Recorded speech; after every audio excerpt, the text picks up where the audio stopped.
Hey guys, what's going on? John here from What's Spinning here tonight to chat about this new Brockhampton album, Ginger. Brockhampton, Texas-based rap collective, or boy band as they prefer. They've been at it for a few years now. They obviously started making huge waves for themselves around the time of the Saturation trilogy in 2017. On the first portion, Saturation 1, there were everything from bangers like Heat and my personal favorite, Boys, as well as more somber moments on there as well. Take, for example, Trip. But at the time, this album actually kind of slipped by me. It took me a while to really appreciate. Really wasn't the sound that I was looking for in rap at the time, and honestly, even in retrospect, it's not my favorite of the trilogy. As a matter of fact, when Saturation 2 came out, I was much more interested in it, even if I still truly didn't get my head around their sound. But around the time of the much more artsy and left field Saturation 3, I was starting to get Brockhampton. There was some wonky production, some elements of alternative rap and even jazz rap,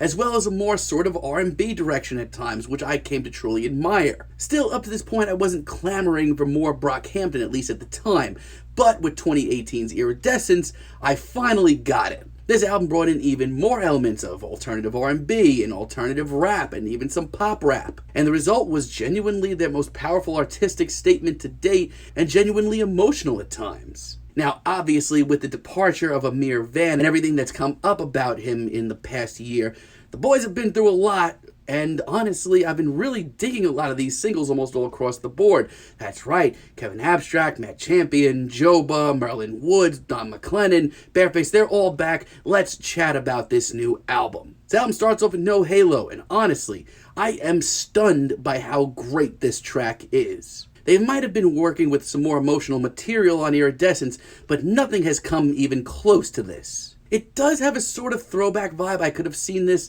getting popular in the late 90s for some weird reason. But Brockhampton's overwhelming personality as a collective shines through in a big way, and honestly, it's one of the best rap singles I've heard all year. Matt Champion's intro verse just seems like a complete victory lap after dominating so many verses on the last few Brockhampton projects. And Merlin Wood's genuinely emotional and somber performance here comes off so radically different than where I'm used to hearing from him. It's pretty interesting. I kind of knew going into this album this was going to be a much more raw project, but I was not expecting this. And things get even more emotional with the verses of Joba and Don McLennan, and of course we have Bareface's Bridge, which is freaking phenomenal. This track absolutely rules. It's in moments like this that I just can't help but say this is an A+ in my book. Boy Bye, on the other hand, is going to please a lot of older Brockhampton fans, and honestly, as far as a banger goes, this might be the best one here. It's straightforward, it's very eclectic, it's very hard to place. The sheer confidence of this track is staggering, and that goes for everyone involved. Kevin, Dom, Matt, they are literally all on top form here. Not to mention the unpredictability of this track is just so exciting.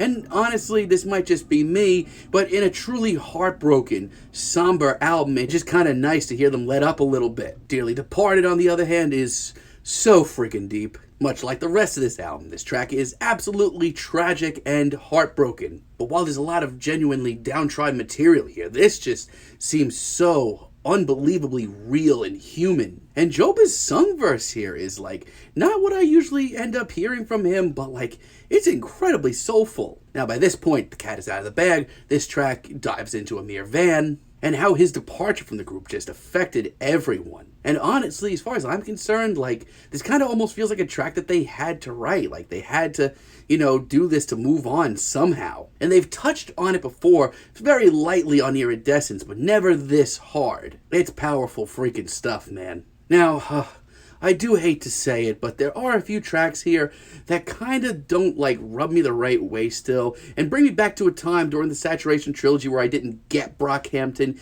Take, for example, St. Percy. This might be a sort of throwback beat here. That's cool, but it's just not where I kind of want to hear them. It's just not where I feel like they excel. And some of the verses here are easily some of my least favorite here. Kevin Abstract sounds genuinely bored. And Matt Champion and Don McLennan don't exactly sound much better. Honestly, for me, this track just kind of sticks out like a sore thumb. It doesn't sound like it belongs here. And going into this album, I've Been Born Again, honestly didn't really hit me that hard. As a matter of fact, a lot of the same problems I just had with St. Percy I have on this one. Sure, I feel like fans of the Saturation trilogy will really eat this up. But for me, once again, I don't feel like Brockhampton's completely into this track. You may be much more into this than me, though. I can certainly see the appeal.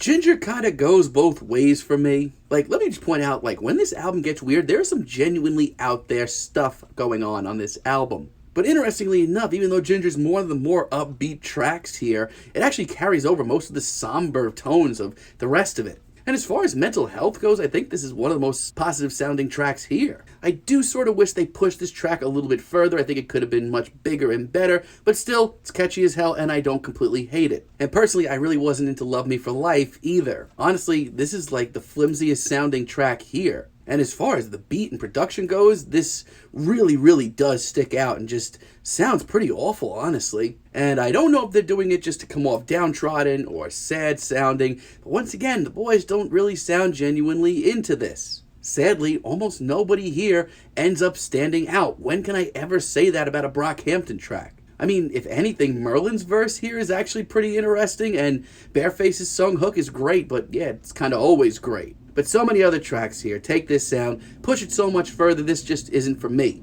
Thankfully, though, the rest of this album is pretty freaking solid, and maybe it's not as genre-defining or wild as some of their early stuff, but it's still a victory lap for these guys, and that's a big plus in my book. Sugar, which follows up No Halo, is kind of where you'd expect to hear these guys right now. Great blend of alternative rap as well as pop rap, but it's also still very downtrodden. But overall, while this track isn't ballsy, nobody here sounds out of place. As a matter of fact, they all sound incredibly solid.